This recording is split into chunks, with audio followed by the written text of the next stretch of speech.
আসসালামু আলাইকুম এভরিওয়ান। আজ আমি আপনাদের তৈরি করে দেখাবো পারফেক্ট বিফ বিরিয়ানি। যারা কখনো বিরিয়ানি রান্না করেননি তারাও খুব সহজে এই বিরিয়ানিটা রান্না করে খেতে পারবেন। অল্প সময়ে অল্প উপকরণে এই বিরিয়ানিটা তৈরি করে নেওয়া সম্ভব। আশা করছি আমার আজকের এই রেসিপি আপনাদের কাছে খুব ভালো লাগবে। আমি খুব সহজ করে এই বিরিয়ানির রেসিপি আপনাদের সাথে শেয়ার করব।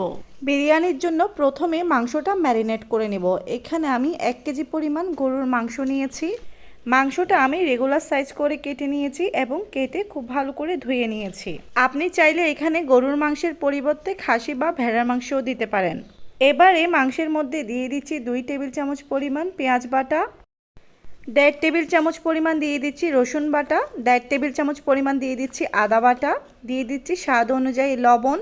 যেহেতু আজকের বিরিয়ানিটা প্যাকেটের মশলায় রান্না করব, তাই প্যাকেটেও কিন্তু লবণ থাকে, তাই লবণটা অবশ্যই বুঝে দিতে হবে। দিয়ে দিচ্ছি হাফ কাপ টক দই। এখানে কিছু আস্ত মশলা ইউজ করছি। এখানে আছে দারুচিনি, এলাচ, লবঙ্গ। এখন দিয়ে দিচ্ছি 1 চা চামচ পরিমাণ লাল মরিচের গুঁড়া আর দিয়ে দিব বিরিয়ানি প্যাকেটের মশলা। আমি পুরোটাই দিয়ে দিচ্ছি। এখন দিয়ে দিচ্ছি পেঁয়াজ কুচি। এখানে 1 কাপ পরিমাণ পেঁয়াজ কুচি আছে। আমি সবগুলো ইনগ্রেডিয়েন্টস মাংসের সাথে খুব ভালো করে মিশিয়ে নিচ্ছি। যদিও প্যাকেটের মশলায় সব কিছুই দেওয়া থাকে, তবু আমি কিছু আস্ত ইনগ্রেডিয়েন্টস দিয়েছি, এতে টেস্ট আরও এনহ্যান্স হয়। একটু সময় নিয়ে মাখাতে হবে যাতে প্রতিটা মশলা মাংসের ভিতর খুব ভালো করে ঢুকতে পারে। মাংসগুলোকে মাখিয়ে নেওয়া হয়ে গিয়েছে। এবার এগুলোকে 30 মিনিটের জন্য রেস্টে রাখবো। তবে আপনাদের কাছে সময় না থাকলে সরাসরি রান্নায় চলে যেতে পারেন। তবে রেস্টে রেখে দিলে মাংসগুলো রান্নার পরে খুবই সফট অ্যান্ড জুসি হবে। এবার বিরিয়ানির জন্য কিছু আলু ভেজে নেব। তবে আপনারা যদি বিরিয়ানিতে আলু খেতে পছন্দ না করেন তাহলে এটা স্কিপ করতে পারেন। এখন এর মধ্যে দিয়ে দিচ্ছি সামান্য পরিমাণ লাল মরিচের গুঁড়া আর দিয়ে দিচ্ছি সামান্য পরিমাণ লবণ, এতে কালারটা একটু সুন্দর আসে। এখন সবগুলো মাখিয়ে নিচ্ছি। এবার চুলায় একটা প্যান বসিয়ে 2 থেকে 3 টেবিল চামচ তেল দিয়ে আলুগুলো খুব ভালো করে ভেজে নিচ্ছি। 4 থেকে 5 মিনিট ভেজে নিলেই হবে। আমার আলুগুলো ভাজা হয়ে গিয়েছে। এখন এগুলো আমি উঠিয়ে নিচ্ছি। এখন সেম প্যানেই দিয়ে দিচ্ছি হাফ কাপ পরিমাণ রান্নার রেগুলার তেল। তেলটা যখন গরম হয়ে যাবে ঠিক সেই পর্যায়ে ম্যারিনেট করা গরুর মাংসগুলো দিয়ে দিচ্ছি। ভালোভাবে নেড়েচেড়ে মিশিয়ে নিচ্ছি। এবার এটাকে ঢেকে দিয়ে প্রথমে মিডিয়াম হাই হিটে 5 মিনিট রান্না করব।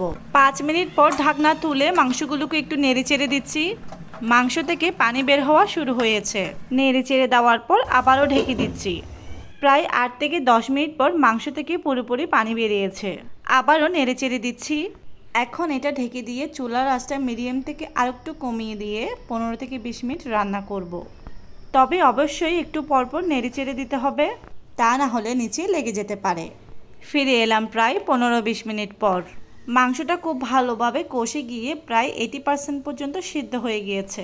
পুরোপুরি সিদ্ধ করে নেওয়ার জন্য দিয়ে দিচ্ছি 1 কাপ পরিমাণ গরম পানি। তবে আপনি যদি এখানে কোনো খাসি বা ভেড়ার মাংস নিতেন সেক্ষেত্রে এখানে কোনো পানির প্রয়োজন হতো না, এভাবে এটা রান্না হয়ে যেত। নেড়ে চেড়ে খুব ভালো করে মিশিয়ে নিয়ে আবারও এটা 10 থেকে 15 মিনিটের জন্য ঢেকে দেব। ফিরে এলাম প্রায় 10 মিনিট পর। মাংসটা আমার প্রায় সিদ্ধ হয়ে গিয়েছে। এর মাঝে 2-1 বার আমি ঢাকনা তুলে নেড়ে চেড়ে মিশিয়ে দিয়েছিলাম। অবশ্যই আপনারা দিয়ে দিবেন, তা না হলে দেখা যাবে তলায় লেগে যাচ্ছে। এখন এর মধ্যে দিয়ে দিচ্ছি 2 কাপ পানি ঝরিয়ে নেওয়া চিনি গুঁড়ার চাল। চিনি গুঁড়ার চালটা আমি প্রথমে খুব ভালো করে ধুয়ে কিছুক্ষণ ভিজে রেখেছিলাম, আধা ঘন্টার মতো। এখন এগুলো খুব ভালো করে মাংসের সাথে মিশিয়ে নিচ্ছি। মাংসের সাথে চালগুলো খুব ভালো করে মিশিয়ে নেওয়া হয়ে গিয়েছে। এখন এর মধ্যে দিয়ে দিচ্ছি প্রায় 3.5 কাপ পানি। নর্মালি 2 কাপ চালের জন্য 4 কাপের পানির প্রয়োজন হয়, কিন্তু আমি এখানে 3.5 কাপ পানি দিচ্ছি, কারণ চালটা আমি আগে থেকেই ভিজিয়ে রেখেছিলাম। আপনারা যদি আগে থেকে চালটা ভিজিয়ে না রাখেন সেক্ষেত্রে আপনারা অবশ্যই 2 কাপ চালের জন্য 4 কাপ পানি ব্যবহার করবেন।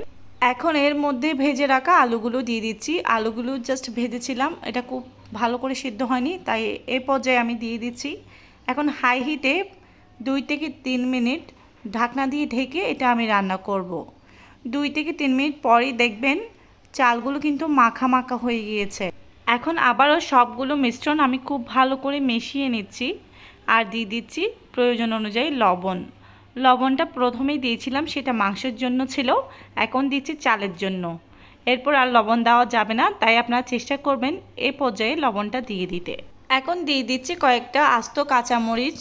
কাঁচামরিচটা ফালি করে দিবেন না, যেহেতু এটা ফ্লেভারের জন্য। এটা ফালি করে দিলে দেখা যাবে বিরিয়ানিটা অনেক বেশি ঝাল হয়ে গিয়েছে।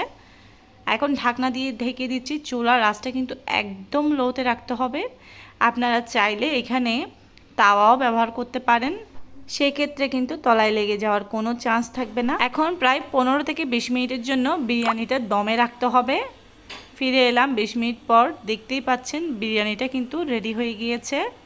এর মাঝে কিন্তু আমি আরও একবার নেড়েচেড়ে মিশিয়ে নিয়েছিলাম এবং আমি ঘিটাও দিয়ে দিয়েছিলাম, যেটা আমি দেখাতে পারিনি, তার জন্য খুবই দুঃখিত। দেখলেন তো একদম সহজ উপায়ে কম সময়ে কিভাবে বিরিয়ানিটা রেসিপি করতে পারবেন।